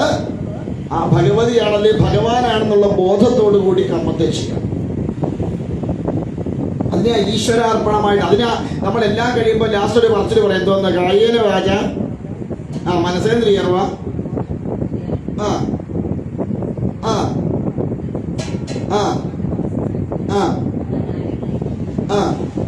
ഇന്നത്തെ അന്നദാനം ആരുടെ വകയായിരുന്നു? എന്റെ വകയായിരുന്നു. ആർക്ക് കൊടുത്തെന്നാ പറഞ്ഞേ? അപ്പൊ തീർന്നില്ലേ? ഇവിടെ നാരായണായേരി സമർപ്പിക്കാന്ന് പറഞ്ഞിട്ട് അങ്ങോട്ട് എന്റെ വകയാണെന്ന് പറഞ്ഞാൽ പോയില്ലേ? അപ്പൊ നാരായണൻ കൊടുത്തോ? നാരായണൻ സമർപ്പിച്ചാണോ ചെയ്തേ? അപ്പൊ ഈശ്വരനിലേക്ക് സമർപ്പിക്കുക എന്ന് പറഞ്ഞാൽ അതിൽ തനിക്ക് അവകാശപ്പെടാൻ യാതൊന്നും ഇല്ല എന്നർത്ഥം. തനിക്ക് അവകാശപ്പെടാൻ ഒന്നുമില്ലാതെ തനിക്കുള്ളതിൽ തന്നിൽ നിക്ഷിപ്തമായിരിക്കുന്നതിന്റെ ഒരു അംശത്തെ ഈശ്വരനിലേക്ക് പൂർണ്ണമായ ബുദ്ധിയോടുകൂടി സമർപ്പിക്കുക. അവിടെ പിന്നെ നമുക്ക് അവകാശവാദമൊന്നുമില്ല. എന്റേതായിരുന്നു, എന്റെ വകയായിരുന്നു, എന്റെ ഞാൻ കൊടുത്തതാണ്, ഇവിടെ ഒന്നുമില്ല. അപ്പൊ അതുപോലെ കർമ്മങ്ങൾ ചെയ്യാം. അങ്ങനെയുള്ള ആളെ അറിയപ്പെടുന്നതാണ് വിദേഹൻ, ദേഹബോധമില്ലാത്തവൻ. അതുകൊണ്ട് അദ്ദേഹത്തെ ഭരിക്കുന്ന രാജ്യം അറിയപ്പെടുന്നത് വിദേഹ രാജ്യം എന്നാണ് അറിയപ്പെട്ടത്. അപ്പൊ അദ്ദേഹത്തെ പോയി കാണാൻ പറഞ്ഞു. അങ്ങനെ ശിശുക ബ്രഹ്മർഷി പിതാവിന്റെ വാക്കനുസരിച്ചിട്ട് പോയി. വിദേഹ രാജ്യത്തിൽ ചെന്ന് അവിടെ ചെന്നപ്പോഴേ ഉണ്ട് രണ്ട് ഭടന്മാര് കുന്തുമൊക്കെ ആയിട്ട് നിർത്തിയിട്ട് പറഞ്ഞു, എവിടെ പോണ്ടാ, നിൽക്കടാ അവിടെ. അപ്പോഴേ തീർന്നു. ഇത്രയും ദൂരം നടന്നു വന്നതിന്റെ സർവ്വ കേടും അവിടെ തീർന്നു. എന്താ കാരണം? വിദേഹനാന്ന് പറയണു, പക്ഷെ വരുന്നവനെ വിശ്വാസവും ഇല്ല, ഒന്നുമില്ല. പിടിച്ചു നിർത്തി കുന്തത്ത് മുല നിർത്തിയിട്ട് നീ ആരാ, എന്തുവാ, എവിടുന്നാ, എങ്ങനെയാന്ന് സർവ്വ ഡീറ്റെയിൽസ് ചോദിക്കും. ഇതാണോ വിദേഹൻ? വിദേഹന്റെ രാജ്യം ഇതാണോ? ജഡബോധമില്ലാത്തവനാ എന്താ ഭയമുള്ള? ഭയം ഉണ്ടാവും. നമുക്കൊക്കെ ജഡബോധമുള്ളത് കൊണ്ടാ ഭയം, ഇല്ലേ? നമ്മളിങ്ങനെ അങ്ങോട്ട് പോണ വഴിക്ക് നമ്മുടെ പുറകെ കൊണ്ട് വണ്ടി വന്നിട്ട് കീ ഓണടിച്ച് നമ്മളെന്തോ ചെയ്യും? ഒറ്റ ചാട്ടം ചാടും, ഇല്ലേ? ചാടുകയില്ലേ? എന്താ കാരണം? വണ്ടി ഇടിക്കാന് ചത്തുപോകുമെന്നുള്ള. എന്നിട്ട് ചെല്ലു പറഞ്ഞിട്ട് എനിക്ക് മരിക്കാൻ ഒരു ഭയവും ഇല്ല സ്വാമി, എപ്പോ വേണേലും വന്നങ്ങ് കൊണ്ടുപോകട്ടെ എന്നാ. ഇവര് സന്ധ്യക്ക് ഒരു കയറി ചുറ്റി കിടക്കുന്ന കണ്ട ഉടനെ അവിടെ കിടന്ന് ചാടി വിളിക്കും, എന്തോന്ന് പാമ്പാതയെന്ന് പറയും, ഇല്ലേ? അപ്പൊ മരണഭയം ഇല്ലാത്തവനാണോ? അല്ല, നമുക്കെല്ലാം ഉണ്ട് മരണഭയം. ഈ പറയുന്ന എനിക്കും ഉണ്ട്, നിങ്ങൾക്കും ഉണ്ട്, സർവർക്കും ഉണ്ട് മരണഭയം. നമ്മളൊക്കെ പറയും എനിക്ക് എപ്പോ പോകാനും ഞാൻ റെഡിയാന്ന് പറയും, ഒന്ന് വിളിക്കാൻ വരണം, അന്നേരം അറിയാൻ പറ്റും. കൊച്ചിന്റെ 28 കണ്ടേച്ച് വരാൻ സാധ്യത പറയും. കൊച്ചുമോൻ ഇപ്പൊ എത്ര വയസ്സായി? 50. അവന്റെ കൊച്ചിന് എത്ര വയസ്സായി? 9. ഇനി അവൻ കല്യാണം കഴിച്ച് അവനൊരു കൊച്ചാകുമ്പോഴത്തേക്ക് നമ്മളെത്ര ആവും? 150, ഇല്ലേ? നമ്മളൊക്കെ ഈശ്വരയോട് പ്രാർത്ഥിക്കാറുണ്ട്, മരണം ഉണ്ടാവല്ലേ എന്ന് പ്രാർത്ഥിക്കാറുണ്ട് നിത്യേന, ഇല്ലേ? ഒന്ന് പ്രാർത്ഥിക്കാറില്ലേ? അമ്മയുടെ മരണം ഉണ്ടാവില്ലേ എന്ന് പ്രാർത്ഥിക്കാറില്ലേ? ഉണ്ടോ? ഉണ്ട്, ഉണ്ട്, ഉണ്ട്.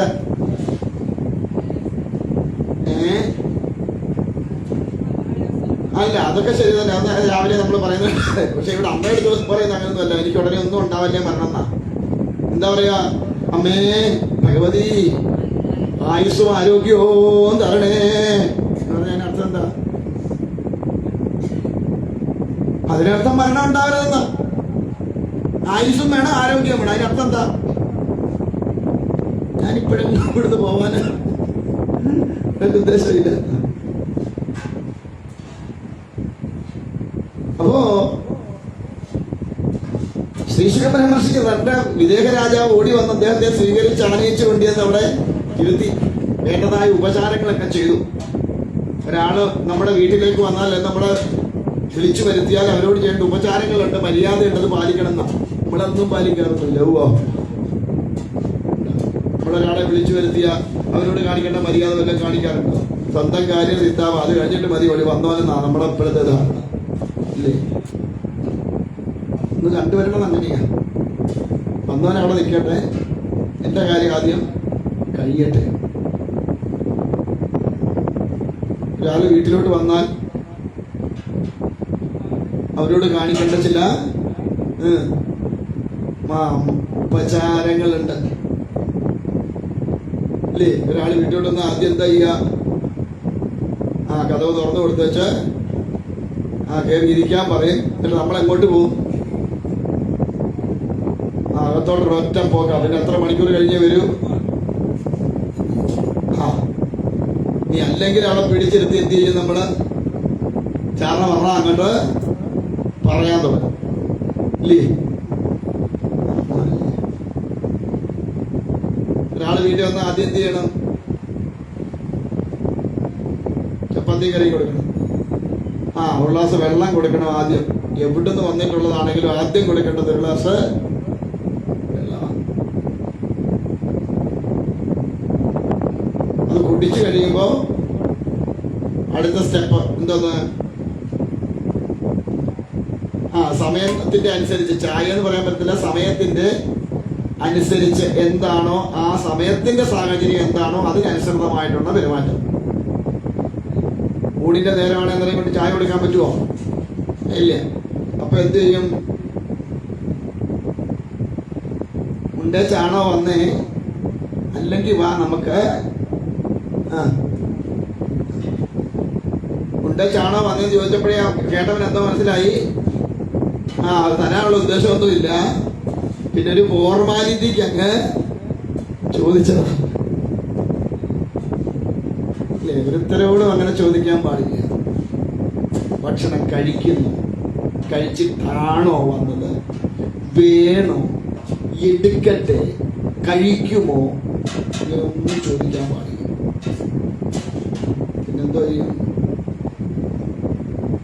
പിന്നെ നമ്മളൊന്നും ചോദിക്കാതിരിക്കുക എന്നുള്ളതാണ് ബുദ്ധി. അല്ലേ? ഒരാളെ എങ്ങനെയാ ഭക്ഷണം കഴിക്കാൻ വിളിക്കുക?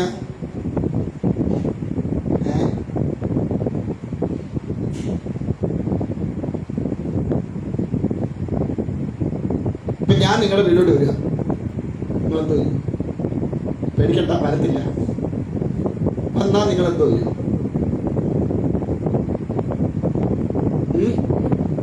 കയറിയിരിക്കാൻ പറയും. ഇവിടുന്നാ ഞാൻ വരുന്നതെന്ന് ആലോചിച്ചോണം. ഇവിടുന്നാണ് ഞാൻ വരുന്നത്, വീട്ടിൽ നിന്ന് വരികയല്ല, ഞാൻ ഇവിടുന്നാ വരുന്നത്.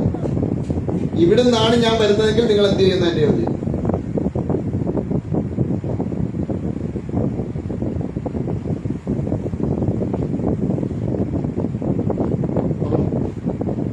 അത് പറഞ്ഞിട്ട് പഠിച്ചിട്ട് പോയാൽ മതി. ഈ ഒരു പീഠത്തിൽ ഇരിക്കണം ഞാൻ. എന്റെ വിവരമോ അറിവോ രൂപതോ അതെന്ത് കൊള്ളിക്കട്ടെ.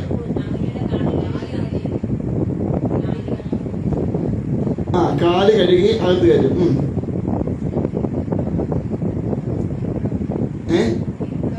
ഇരിപ്പിടം കൊടുക്കും.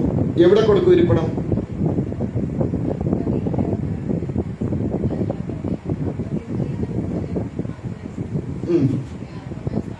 ശരി. പിന്നീട്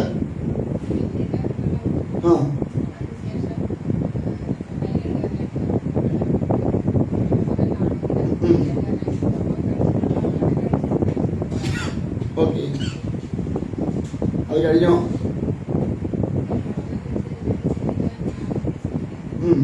ഇല്ല, എനിക്ക് തിരിച്ചു പോരണം, ഇങ്ങോട്ട് തന്നെ പോരണം. അപ്പോഴോ?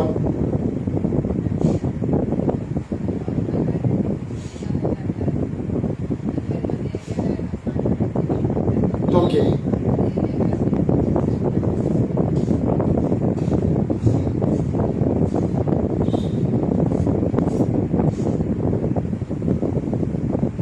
ഒരു ആചാര്യ സ്ഥാനത്തുനിന്ന് അല്ലെങ്കിൽ ഒരു സന്യാസി അല്ലെങ്കിൽ ഗുരുസ്ഥാനീയനായ ഒരുവൻ ഒക്കെ ഗൃഹത്തിലേക്ക് വന്നാൽ കാല് കഴിയിക്കാൻ മാത്രമല്ല, ദീപധൂപാദികൾ കൊണ്ടൊഴിഞ്ഞ് ഹാരമുണ്ടെങ്കിൽ ഹാരം, ഇപ്പൊ പെട്ടെന്ന് കയറി വന്നാൽ ഹാരമൊന്നും ഉണ്ടാവില്ല, പക്ഷെ ഒരു പുഷ്പമെങ്കിലും അടർത്തിയ പാദത്തിലിട്ട് നമസ്കരിച്ചതിന് ശേഷം മാത്രമേ അകത്തോട്ട് കയറാവൂ. നമ്മൾ വടക്കോട് തൃശ്ശൂർ ഭാഗങ്ങളിലേക്കൊക്കെ പോയാൽ കാണാം. അവിടെ മിക്കവാറും വൈകുന്നേരങ്ങളിലെ ഭക്ഷണം ഓരോ ഗൃഹത്തിൽ ഇരിക്കും. അമ്പലക്കാരുടെ ഒന്നും കൊടുക്കണമെന്നില്ല.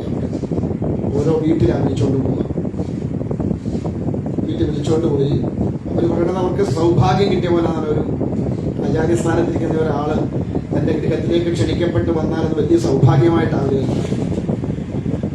അങ്ങനെ വിളിച്ചുകൊണ്ട് പോയാൽ ആ ഗൃഹത്തിൽ എത്ര പേരുണ്ടോ, നമ്മളെ പോയൊന്നുമല്ല, സ്വാമി അങ്ങോട്ടൊക്കെ വന്നേക്കണേന്ന് പറഞ്ഞിട്ട് പോവല്ല. ഇവിടുത്തെ നാലാമത്തെ വീടാ, സ്വാമി വരുമല്ലേ എന്ന് ചോദിച്ചു പോകത്തില്ല. വീട്ടിൽ നാള് വന്ന് കൂട്ടിക്കൊണ്ട് പോകും. കൊണ്ടി എന്നാൽ ഈ പറഞ്ഞതുപോലെ അവിടെ ചെന്നാൽ വാതൊക്കെ ചെല്ലുമ്പോഴത്തേക്ക് വീട്ടിലുള്ള സർവ്വ ആൾക്കാരും വാതൊക്കെ കാണും. ഗൃഹനാഥയും കുട്ടികളുണ്ടെങ്കിൽ അവരെല്ലാം ചെന്നാൽ ഗൃഹനാഥന്റെ ഈ പറഞ്ഞ പോലെ ഒരു കിണ്ടി കാണും, അതിനകത്ത് വെള്ളം കാണും. അല്ലെങ്കിൽ ഗൃഹനാഥയുടെ കാണും, അത് ഒരാളുടെ ഒരു തോർത്ത് കാണും. ഗൃഹനാഥയുടെ ഒരു താലത്തിനകത്തൊരു ചന്ദനത്തിരി കത്തിച്ചു വെച്ചിരിക്കും, ഒരു കൊടിവിളക്കത്തി ദീപം കത്തുന്നൊരു വിളക്ക് കൊളുത്തി വെച്ചിരിക്കും, അതിനകത്ത് പുഷ്പം കാണും. ഒക്കെ കൊണ്ടുവന്ന് കാല് കഴുകി തുടച്ച് ഈ ധൂപദീപാദികൾ കൊണ്ടൊഴിഞ്ഞ് പുഷ്പം ഇട്ട് നമസ്കരിച്ചതിന് ശേഷം മാത്രമേ അത് വരൂ. കെട്ടിയാൽ അവിടെ ഏറ്റവും ശ്രേഷ്ഠമായിട്ടുള്ള സ്ഥാനം ഏതാണോ അവിടെ കൊണ്ടിരുത്തോ ഈ പറഞ്ഞതുപോലെ വൃത്തിയാൽ ആദ്യം തരും ഒരു ഗ്ലാസ് വെള്ളം. അത് കഴിഞ്ഞാൽ ഗൃഹനാഥൻ ഗൃഹത്തിലുണ്ടെങ്കിൽ ഗൃഹനാഥ ആ പരിസരത്ത് പോലും വരില്ല, ഇവിടെ ദൂരെ മാറി നിൽക്കും. ഗൃഹനാഥനാണ് കാര്യങ്ങളെല്ലാം സംസാരിക്കുക. ഇനി ഗൃഹനാഥൻ ഇല്ലാത്ത ഗൃഹമാണെങ്കിൽ ഗൃഹനാഥൻ വന്നാലും ഒരു അകലം കീപ്പ് ചെയ്ത് നിൽക്കും. നമ്മളെ പോലെ ചാടി കയറി അപ്പുറത്തോട്ട് കയറി തെറ്റിലിരിക്കൂല. കീപ്പ് ചെയ്ത് അവിടെ നിൽക്കും. നിന്ന് ഭക്ഷണത്തിനാണ് ക്ഷണിച്ചോണ്ട് പോകുന്നത്. അപ്പോൾ ഭക്ഷണം എല്ലാം പാകമായി കഴിയുമ്പം വിളിച്ചുകൊണ്ടുപോയി ഭക്ഷണം തന്നാൽ കൈ കഴുകി നിൽക്കുമ്പോൾ തുടയ്ക്കാനുള്ള തോർത്തുമായിട്ട് അടുത്തുണ്ടാവുകയാണ്. അതൊക്കെ സാധാരണ എന്ത് ചെയ്യും? മുൻകൂട്ടി നിർത്താൻ കുടയ്ക്കും അല്ലേ? നമ്മുടെ സാധനത്തെ രീതി അതാണ്. ഇതെല്ലാം തോർത്തും കൊണ്ട് അവിടെ നിൽക്കും. മേടിച്ച് കൈ തുടച്ചാൽ തിരിച്ച് തോർത്ത് കൊടുത്താൽ എവിടെയാണോ വന്നപ്പോൾ സ്വീകരിച്ചിരുത്തി അവിടെ വന്നിരിക്കും. പോരാ നേരം സാഹചര്യം അനുസരിച്ച് വസ്ത്രത്തോടു കൂടി ദക്ഷിണ കൊടുക്കാൻ കഴിയുന്നവരാണെങ്കിൽ വസ്ത്രത്തോടു കൂടി ദക്ഷിണ കൊടുക്കും. അല്ലെങ്കിൽ അവരെ കൊണ്ട് കഴിയുന്ന ദക്ഷിണ വെറ്റിലെ അടക്കി എല്ലാം കൂടെ ചേർത്ത് വെച്ച് കൊടുത്ത് അവിടെ നിന്ന് കൊടുക്കും. ഇതിനാ ഇത്രയും കാര്യങ്ങൾ ചെയ്യേണ്ട വല്ല കാര്യമുണ്ടോ? സ്വാമി അങ്ങോട്ട് വന്നേക്കണം കേട്ടോ, ഭക്ഷണം കഴിച്ചിട്ട് പോവാം, ഇന്നത്തെ വീട്ടിൽ എന്റെ വക ഇന്നത്തെ രാത്രിയിലത്തെ ഫുഡ് എന്നും പറഞ്ഞ് അങ്ങോട്ട് വിളിച്ചാൽ പോരെ?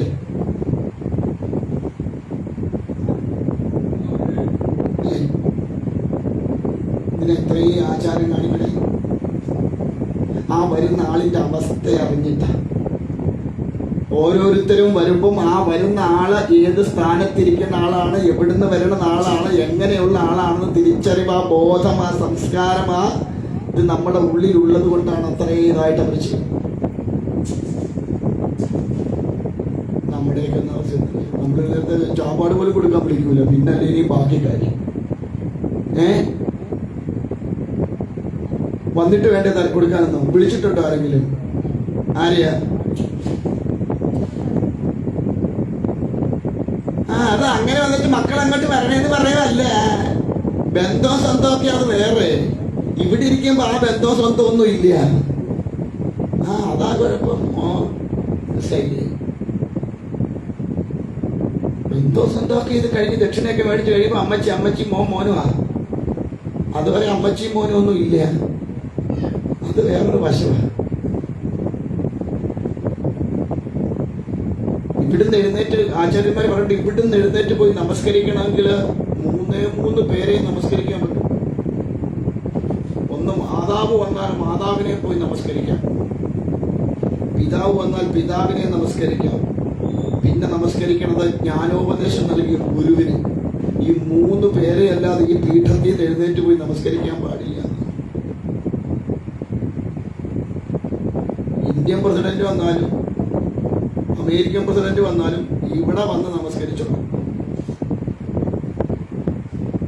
പിന്നെ നമുക്കാർക്കും ഇന്ന് ഈ പീഠത്തിന്റെ മഹത്വം അറിയാത്തത് കൊണ്ട് ഇരിക്കുന്നവനും അറിയത്തില്ല, കൊടുക്കുന്നവനും പീഠത്തിന്റെ മഹത്വം അറിയാൻ വയ്യാത്തതുകൊണ്ട് എന്ത് വേണേലും കാണിക്കും. ചുമ്മാ ഒരു കൊരണ്ടിയെ കയറിയിരിക്കുമല്ല, ആ പീഠത്തിലിരിക്കും അതിൻ്റെതായ മഹത്വമുണ്ട്.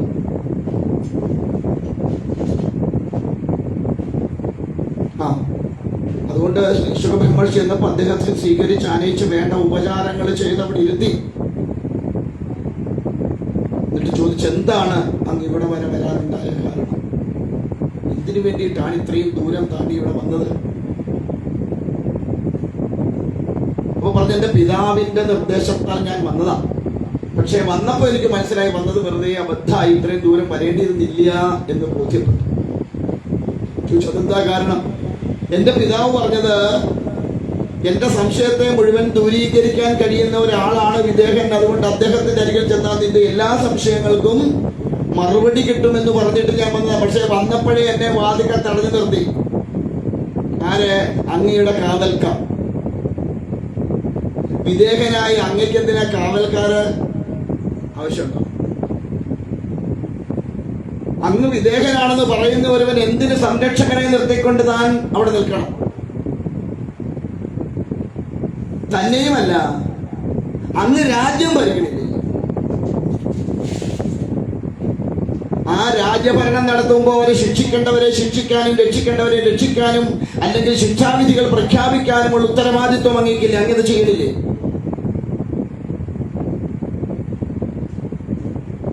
തുറുകിലടക്കവനെ തുറുകിലടക്കുന്നുണ്ട്, അടിക്കേണ്ടവനെ അടിക്കുന്നുണ്ട്, തുറുകിൽ നിന്ന് ഇറക്കി വിടേണ്ടവനെ ഇറക്കി വിടുന്നുണ്ട്.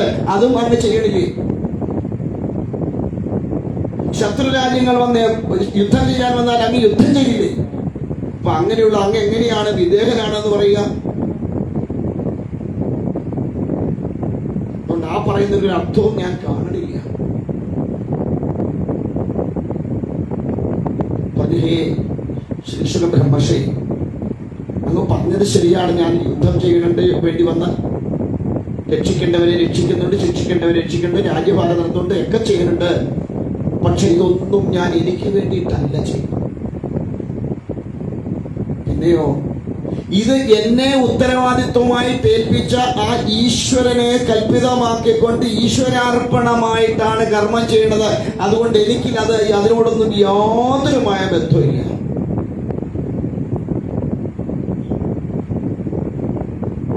രാജ്യം ഭരിക്കണത് എനിക്ക് വേണ്ടിയിട്ടല്ല, പ്രജകൾക്ക് വേണ്ടിയാണ്. അപ്പൊ പ്രജകൾക്ക് വേണ്ടി രാജ്യം ഭരിക്കുമ്പം ആ പ്രജകൾക്ക് ദുഃഖമുണ്ടാവുന്ന അവസ്ഥകൾ എന്തുണ്ടെങ്കിലും ഉണ്ടെങ്കിൽ അതിനെ ദൂരീകരിക്കേണ്ടത് ഒരു ഭരണകർത്താവ് എന്നുള്ള നിലയ്ക്ക് എന്റെ ധർമ്മമാണ്. ആ ധർമ്മത്തെ മാത്രമേ ഞാൻ പാലിക്കുന്നുള്ളൂ. അതിൽ എനിക്ക് അഭിമാനം കൊള്ളാനൊന്നുമില്ല.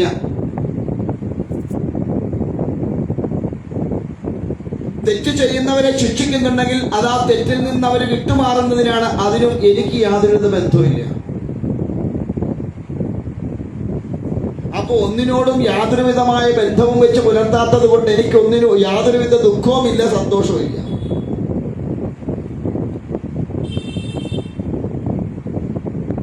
ആ ദുഃഖവും സന്തോഷവും ഉണ്ടാവണപ്പോഴാ ഞാനിത് ചെയ്യുന്നു എന്ന് തോന്നലുണ്ടാവുമ്പോഴാണ്, അല്ലെ എന്റേത് എന്നൊരു തോന്നലുണ്ടാവുമ്പോഴാണ്. അപ്പൊ നമുക്ക് ഈ കഴിഞ്ഞിടയ്ക്ക് പഹൽഗ്രാമിൽ 10-26 പേര് മരിച്ചു അല്ലേ?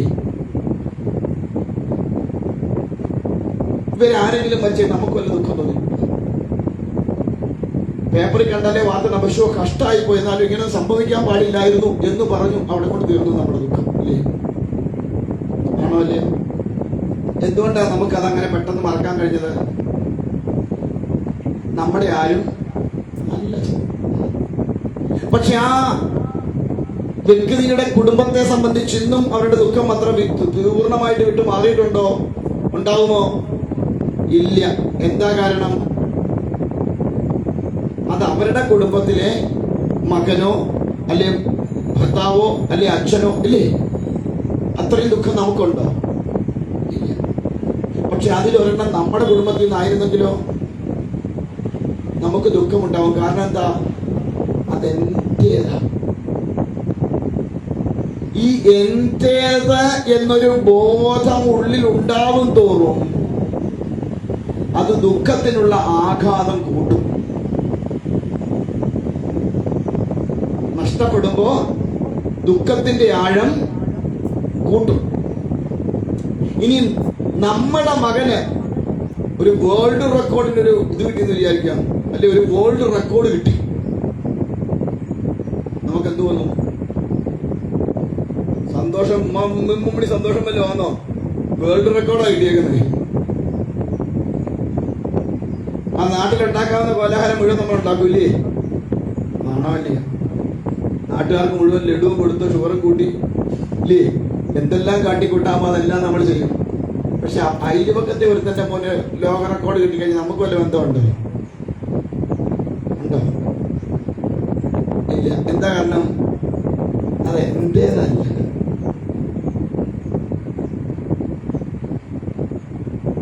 എന്റെ മകനൊരു തെറ്റ് ചെയ്താൽ ഞാൻ അവനെ തല്ലും ഇല്ലേ? അതേ തെറ്റ് അയൽവക്കക്കാരോ ചെയ്താലോ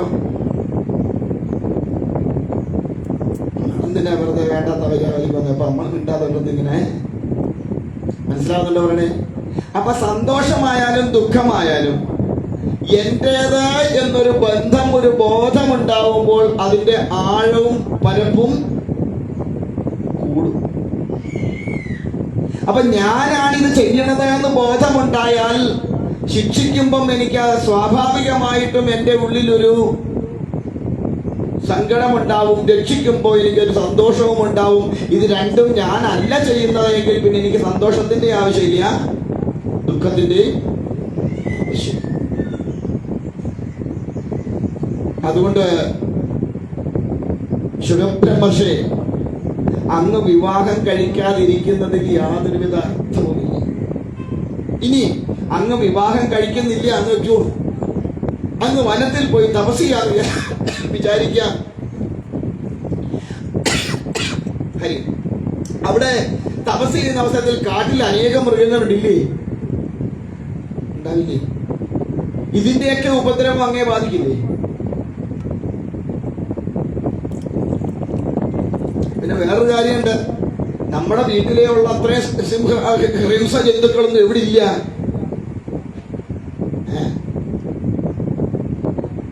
നമ്മുടെ നാട്ടിലും വീട്ടിലുള്ള അത്രയും ഭീകര ജന്തുക്കളും എല്ലാം കാട്ടിലുണ്ടോ ഇപ്പൊ? ഇല്ല.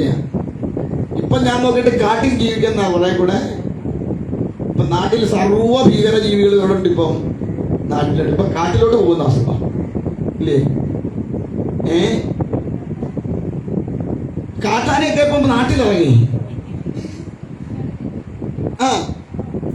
അതാ ഞാൻ പറഞ്ഞത്, കടുവായും പുലിയും സിംഹവും എല്ലാം ഇപ്പം നാട്ടിലുണ്ട്. നമുക്കിപ്പോ ഇനിയിപ്പോ പോയാൽ ജീവിക്കാൻ പറ്റും, സമാധാനത്തോടെ ജീവിക്കാൻ പറ്റുന്ന ഒരിടം കാണാം ഞാൻ നോക്കിയിട്ട്.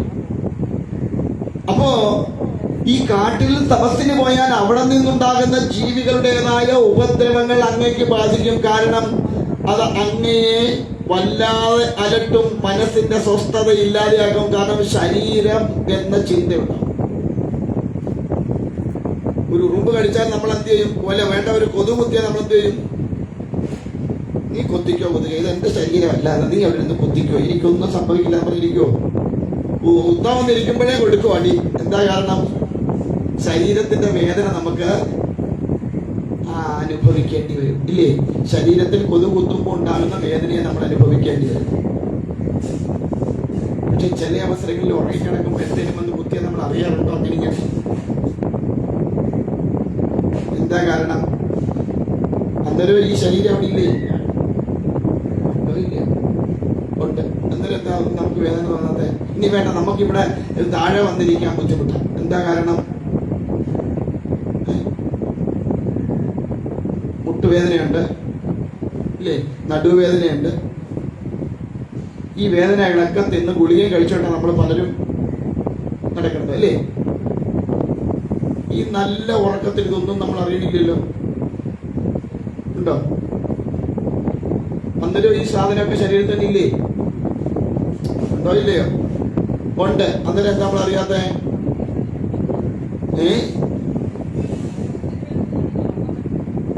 അല്ല, എന്നാലും പിന്നെ അല്ല, അതിന് പെയിൻ കില്ലറൊക്കെ കഴിച്ചിട്ടാണെങ്കിൽ നമ്മൾ കിടന്നു. എങ്ങനെയൊരു ഉറങ്ങണം പറഞ്ഞ് ഒരു പെയിൻ കില്ലർ കഴിക്കണവൻ 2 പെയിൻ കില്ലർ കഴിച്ചിട്ടാണ് നമ്മൾ കിടന്നുറങ്ങും. ഇപ്പൊ എത്ര പറഞ്ഞാലും നല്ല ഉറക്കം വന്നാൽ എന്ത് വേദനയായാലും നമ്മൾ ഉറങ്ങും. ഒരു 3 ദിവസം ഉറങ്ങാതിരുന്ന വെച്ച് എന്നാ പല്ലുവേദനയായാലും 4 ദിവസം ഉറങ്ങുമോ ഇല്ലയോ? രാവും ഉറങ്ങും ഇല്ലേ? എല്ലാ വേദനയായാലും നമ്മൾ ഉറക്കം വന്നാൽ നമ്മൾ ഉറങ്ങും. അപ്പൊ ആ ഉറക്കത്തിൽ നമുക്ക് ശരീരത്തിൽ ആ സാധനം ഇല്ലേ? ഉണ്ട്. പക്ഷെ നമ്മൾ അറിയണില്ലല്ലോ. എന്താ അത്? ആ സമയത്ത് നമുക്ക് ശരീരത്തെ കുറിച്ചുള്ള ചിന്തയോ ഞാനാണെന്നുള്ള ബോധമോ ഒന്നും ഇല്ലാത്തത് കൊണ്ട് ആ ശരീരത്തെ ബാധിക്കുന്ന യാതൊരു വിധമായ വിഷയങ്ങളും നമ്മൾ അറിയണില്ല. പക്ഷെ ഉണർന്നിരിക്കുമ്പം ഞാൻ ഈ ശരീരമാണെന്നും ഞാൻ ഇനി നമ്മൾ പറയാറുണ്ട്, എന്നെ ആരെന്ത് പറഞ്ഞാലും എനിക്കൊരു കുഴപ്പമില്ല. ശരി, പറയാറുണ്ട്, എന്നെ ആരെന്ത് പറഞ്ഞാലും ഞാൻ മുഖത്ത് നോക്കി 4 ചീത്തയെന്ന് വിളിക്കട്ടെ. മുഖത്ത് നോക്കിക്കൊണ്ട് 4 ചീത്ത വിളിച്ചാൽ എന്നെ ആരെന്ത് പറഞ്ഞാലും എനിക്ക് കുഴപ്പമില്ല പറഞ്ഞ് കേട്ടോണ്ടിരിക്കുവോ? അപ്പ കൊടുക്കും കൈ നീട്ടി വരണം. എന്നിട്ട് അങ്ങോട്ട് മാറുമ്പോ എന്താ പറയും? അവൻ എന്നെ പറയുമോ ഇല്ല? മനസ്സിലാവുന്നുണ്ടോ പറയണേ? അപ്പൊ ശരീരത്തോട് ബാധ്യതയുള്ളപ്പോ ഞാൻ ഈ ശരീരമാണെന്ന് ബോധമുള്ളിടത്തോളം കാലം ഏതെല്ലാം പ്രാപഞ്ചികമായ വിഷയങ്ങൾ വന്നാലും അതെല്ലാം നമുക്ക് ദുരന്തങ്ങളെ ഉണ്ടാക്കി വെക്കൂ. ദുർഘടമായ ശരിക്കും മനസ്സിനുണ്ടായ സ്വസ്ഥത കൂടി ഇല്ലാതാക്കും. അതുകൊണ്ട് അങ്ങ് വിവാഹം കഴിക്കുമ്പോ പൂർണ്ണമായും അതിൽ ആമഗ്നനാവാതെ ഒരു ഭർത്താവ് എന്ന നിലയ്ക്ക്, സന്തതി ഉണ്ടായ ഒരു പിതാവ് എന്നുള്ള നിലയ്ക്ക് ചെയ്യേണ്ടതായ കർമ്മങ്ങളെ ചെയ്തു കഴിഞ്ഞാൽ അതിൽ നിന്നും വേറുപെട്ടു പോവാനുള്ള ബോധം, ബാധ്യത നമുക്കുണ്ട്.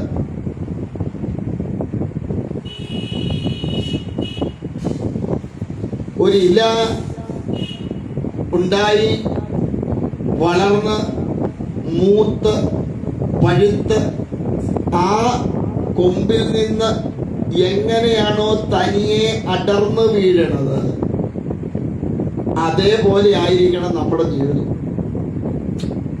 നമ്മൾ ഉണ്ടായി വളർന്നു മൂത്തു സംരക്ഷണം കൊടുക്കേണ്ടതിനൊക്കെ സംരക്ഷണം കൊടുത്തു കഴിഞ്ഞാൽ തനിയെ ആരെയും വലിച്ചു കീറി ഇടുന്നതിന് പകരം തനിയെ അടർന്ന് മാറി നിൽക്കാനുള്ള ബോധം നമുക്കുണ്ടാവണം. അങ്ങനെ തനിയെ അടർന്നു മാറാൻ തയ്യാറാകാത്തപ്പോഴാണ് വല്ലവനും വന്ന് തോട്ടിയും കൊണ്ട്, ഞാൻ പറഞ്ഞതിന്റെ പൊരുള് പിടികിട്ടിയോ? നമ്മളിൽ നിക്ഷിപ്തമായ കർമ്മം ഒരു പിതാവ് അല്ലെ ഒരു മാതാവ് എന്നുള്ള നിലയ്ക്ക് നാം ചെയ്യേണ്ടതായിരിക്കുന്ന കർമ്മങ്ങളെ അനുഷ്ഠിച്ച് കഴിഞ്ഞാൽ, ആ സന്തതികളെ എത്തിക്കേണ്ടതായ ഒരു തലത്തിൽ എത്തിച്ചു കഴിഞ്ഞാൽ പിന്നെ അവിടെ കെട്ടിപ്പിടിച്ച് തൂങ്ങിക്കിടക്കരുത് എന്നർത്ഥം. അതിൽ നിന്ന് വിട്ടുമാറാൻ നമുക്ക് സാധിക്കണം. അങ്ങനെ വിട്ടുമാറിക്കഴിഞ്ഞാൽ അടുത്ത ഘട്ടമാണ് വാനപ്രസ്ഥം. എന്താ ഈ വാനപ്രസ്ഥത്തിൽ ചെയ്യുക? ഈശ്വര ഭജനത്തിൽ കൂടുതൽ ശ്രദ്ധ കൊടുക്കുക. ഈശ്വര ഭജനത്തിൽ കൂടുതൽ ശ്രദ്ധ കൊടുക്കാന്ന് മാത്രമല്ല, ഈ പ്രാപഞ്ചികമായ വിഷയങ്ങളിൽ നിന്ന് കാലക്രമേണ അകന്നകന്നകന്നകന്നകന്നു പോവാൻ കഴിയും. അതിന് വനത്തിൽ പോകണം നിർബന്ധമൊന്നുമില്ല, വീട്ടിലിരുന്നാൽ മതി. നമ്മളിപ്പോ വീട്ടിലിരുന്ന എന്താ കുഴപ്പം?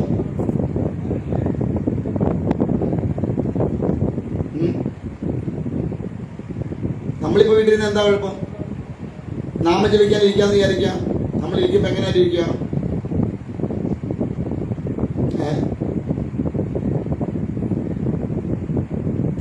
നമ്മൾ ഇരിക്കാറില്ല. ഉണ്ട്. നാമം ജപിക്കാൻ ഇരിക്കുമ്പോ കൊച്ചുമക്കളൊക്കെ ഉള്ള വീടാണ്, നമ്മുടെ അവസ്ഥ എന്തായിരിക്കും? കൊച്ചുങ്ങളെയൊക്കെ പിടിച്ച് അടുത്തിരിക്കും. എന്നിട്ട് എല്ലാവരുടെയും വിളിച്ച് അടുത്തിരുത്തിയിട്ട് എങ്ങനെയായിരിക്കും നമ്മുടെ നാമജപം? നരനായി ഇങ്ങനെ ജനിച്ചു ഭൂമി, അല്ല അതാ ചൊല്ലുന്നത് വെച്ചോ. നരകാവാരി നടുവിൽ ഞാൻ നരകത്തി തന്നെ.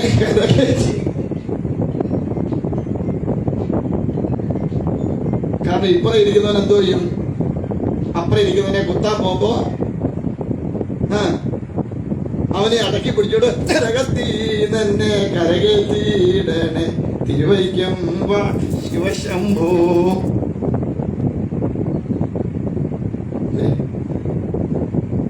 സ്വസ്ഥമായിട്ട് നാമം ജപിക്കാൻ പറ്റുമോ? അപ്പൊ എന്ത് വേണം? ഒന്നിനെയും ബാധിക്കാതിരിക്കുക, ഒന്നിനോടും ബന്ധപ്പെടാതിരിക്കുക. കൊച്ചുമക്കള് കളിക്കോ വഴക്കുണ്ടാക്കുവോ കഴിക്കുവോ ചാടുവോ എന്ത് വേണമെങ്കിലും ചെയ്തു. അപ്പൊ എനിക്ക് അതുമായിട്ട് യാതൊരു ബന്ധവും. പറയാം മരുമോളല്ലേ, മരുമോൻ അവിടെ കിടന്ന് എന്തോ വേണേലും തുള്ളിക്കോട്ടെ, എനിക്ക് യാതൊരു ബന്ധവും.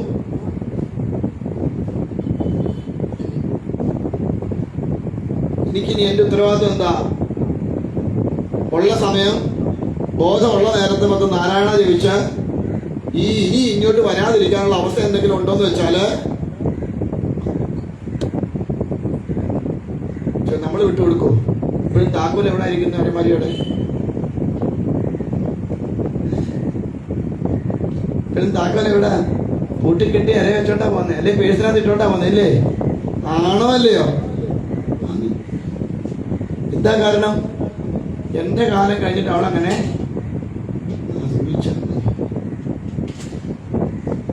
നീ വേറെ കുഴപ്പമുണ്ട്. നീ പൂട്ടി താക്കോൽ എന്നാ മക്കളെ നീ കൈവച്ചോന്ന് പറഞ്ഞ് കൊടുത്താൽ പിന്നെ പിറ്റേ ദിവസം നമ്മളെ ആ മത്സരത്തോട് പിന്നെ അടുപ്പിക്കില്ല. അവിടെ മാറി ഇരുന്നാൽ മതി. എനിക്ക് എന്റെ തന്നല്ലേ ബാക്കി നോക്കാൻ എനിക്കറിയാമെന്ന് പറയുന്ന കാലം അത് വേറെ വശമുണ്ട്. എന്തായാലും തുടർന്ന് വിദേഹ രാജാവിന്റെ വാക്കുകളെല്ലാം കേട്ടിട്ട് ശ്രീ ശുക ബ്രഹ്മർഷി തിരികെ വന്ന് വിവാഹം കഴിച്ചു. പീബരി എന്ന് പറയുന്ന സ്ത്രീയെ വിവാഹം കഴിച്ചു. അതിൽ സന്തതികളൊക്കെ ഉണ്ടായി. പക്ഷെ ഉണ്ടായി കഴിഞ്ഞപ്പോ അദ്ദേഹം എന്ത് ചെയ്തു? വീണ്ടും തപസ്സിനായിട്ട് പോയി. പിതാവ് പറഞ്ഞിരുന്നു നീ തിരികെ ഇവിടെ വരണം. അതുകൊണ്ട് തിരികെ ചെന്ന് വിവാഹമൊക്കെ കഴിച്ചു. പിതൃവാക്കിനെ ലംഘിക്കാൻ പാടില്ല, ധിക്കരിക്കാൻ പാടില്ല. മാതാവിന്റെയും പിതാവിന്റെയും വാക്കുകളെ ധിക്കരിക്കാൻ പാടില്ല എന്ന്. ഇപ്പൊ ഏറ്റവും കൂടുതൽ ധിക്കരിക്കപ്പെടുന്നതും അവരുടെ അല്ലേ ആണോ അല്ലേ? അച്ഛന്റെ അമ്മയുടെ ഇഷ്ടം വല്ലതും മക്കൾ അറിയുന്നുണ്ടോ? ഇപ്പൊ അവര് തിരിച്ചു പോയി ചോദിക്കാം, ഞങ്ങളുടെ ഇഷ്ടം എന്താ അച്ഛനും അമ്മ അറിയാത്തേ? വേറെ ചോദ്യം. എന്റെ അച്ഛനും അമ്മയാണ് എന്റെ മനസ്സറിയണ്ടേ, എന്നാൽ ഈ മക്കള് അച്ഛന്റെ അമ്മയുടെ മനസ്സറിയണ്ടേ? പരസ്പരം ആരും ആരെയും അറിയുന്നില്ല എന്നുള്ളതാ സത്യം. എന്തായാലും വിവാഹം കഴിച്ചു. തുടർന്ന് അദ്ദേഹം സത്യതകളൊക്കെ ഉണ്ടായി. എല്ലാം കഴിഞ്ഞപ്പോൾ അദ്ദേഹം തപസ്സാചരിച്ച് മോക്ഷപ്രാപ്തിയിലേക്ക് എത്തി എന്ന് പറഞ്ഞുകൊണ്ടാണ് ആ ഭാഗം തീരുന്നത്. അപ്പൊ നമ്മളും ഇന്നു മുതൽ ഇനി എന്തോ ചെയ്തോളുക? നമ്മുടെ ഉത്തരവാദിത്തങ്ങളൊക്കെ തീർന്നെങ്കിൽ നമ്മൾ ഇന്നു മുതൽ ഇനി എന്തോ ചെയ്തോളുക?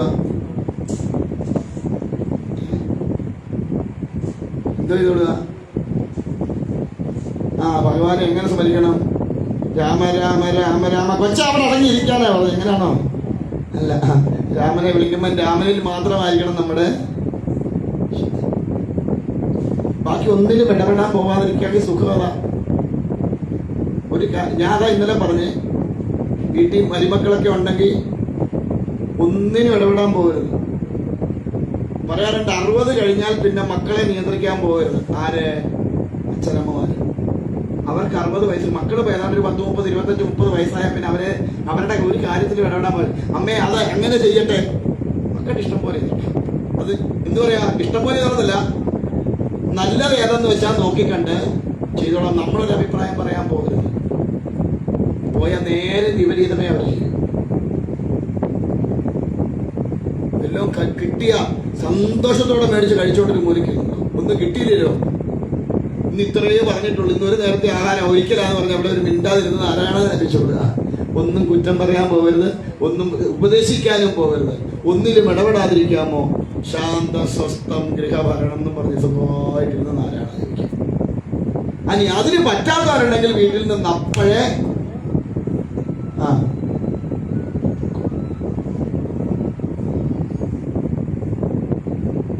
ഏത് വേണം തീരുമാനിക്കേണ്ടത് ആരാ? നമ്മളാ. ഇപ്പൊ ചിന്തിച്ചിടത്തോളം ഏതാ നല്ലത്? പോകുന്നതാണോ ഇരിക്കുന്നതാണോ നല്ലത്?